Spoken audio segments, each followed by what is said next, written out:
ಕಾರಿಸರ್ ಅವನ್ ಬೇರೆ ಕಣ ಮರ್ಯ. ಕೊಳ್ಳೇಗಾಲದಲ್ಲಿ ಒಂದು ಮದುವೆ ಇತ್ತು ಅಂತ ಬೇಗ ಫಸ್ಟ್ ಬೇಗ ಬಂದೆ. ಇವಿ ಗಾಡಿ ನಿಲ್ಲಿಸ್ಬಿಟ್ಟು ಒಂದು ಅಪ್ಪಾಚಿ ಗಾಡಿ ಎತ್ಕೊಂಡು ಆರಾಮ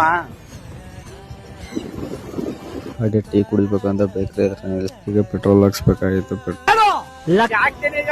ಪೊಲೀಸ್ ಕಳಿಸ್ತೀನಿ, ಪೊಲೀಸ್ ಕಳಿಸ್ತೀನಿ.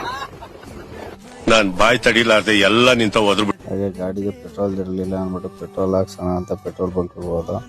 ಪೆಟ್ರೋಲ್ ಹಾಕಿಸ್ಕೊಂಡು ಹಾಗೆ ಹಾಲಳ್ಳಿಲಿ ನಮ್ಮ ಹುಡುಗ ಒಬ್ಬ ನಿಂತಿದ್ದ ಅಂದ್ಬಿಟ್ಟು ಟ್ರಿಪ್ಸ್ ಹಾಕೊಂಡು ಹೋಗಿದ್ದೆ. ಇನ್ನೊಬ್ಬನ ಹತ್ತಿಸಿ 6 ಜನನು ಕೊಳ್ಳೇಗಾಲ ರೂಟ್ ಹೊರಟು ಸುಮಾರು 6-6:30 ಆಗಿತ್ತು. ಹಾಗೆ ಕೊಳ್ಳೇಗಾಲಕ್ಕೆ 7 ಗಂಟೆ 7:30 ಆಗಿ ತಲುಪ್ತು. ಚೌಟ್ರಿಗೆ ಹೋದ. ಒಳಗಡೆ ಹೋಗಿ ನಮ್ಮ ಹುಡುಗ ಮದುವೆ ಗಂಡಿಗೆ ಒಂದು ಹಾಯಿ ಹೇಳ್ಬಿಟ್ಟು ನಾವು ಕಾಫಿ ಟೀ ಕುಡಿಯೋಣ ಅಂದ್ಬಿಟ್ಟು ಹೊರಗಡೆ ಬಂದು ಬೇಕ್ರಿಲಿ ಕೂತ್ಕೊಂಡು ಬೇಕ್ರಿಲಿ ಟೀ ಕುಡ್ದಾದ್ಮೇಲೆ ಗಿಫ್ಟ್ ತಗೊಳ್ಳೋಣ ಅಂತ ಒಂದು ಗಿಫ್ಟ್ ಅಂಗಡಿಗೆ ಹೋಗಿ ಅಲ್ಲಿ ಒಂದು ಗಿಫ್ಟ್ನ ಸೆಲೆಕ್ಟ್ ಮಾಡಿ ನೇಮ್ ಬರೀತಾ ಇದ್ದೆ.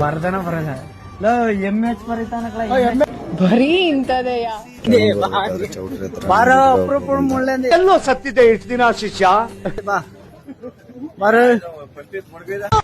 ನೋವಿದೆ, ಆಕ್ರೋಶ ಇದೆ. ಯಾಕೆ ಭಗವಂತ ನನಗಿಷ್ಟು ಪ್ರಶ್ನೆ ಮಾಡ್ತಾ ಇದ್ದಾನಲ್ಲ. ಹುಡುಗ ಫೋಟೋ ಶೂಟ್ಗೆ ಅಂದ್ಬಿಟ್ಟು ಸ್ಟೇಜ್ ಮೇಲೆ ಹೋಗ್ತಾ ಇದ್ದ. ಊಟನೂ ಕೊಡ್ತಾ ಇದ್ದ. ಊಟ ಮಾಡ್ಕೊಂಡು ಗಿಫ್ಟ್ ಕೊಟ್ಟು ಗರ್ಗೇಶ್ವರಿ ಹತ್ರ ಟೀ ಕುಡಿಬೇಕಂತ ಟೀ ಕುಡ್ಕೊಂಡು ಸುಮಾರು 10-10:30 ಆಗಿತ್ತು. ಹಾಗೆ ಮೈಸೂರು ಬಂದಾಗ 11:00 ಆಯ್ತು ಅಷ್ಟೇ.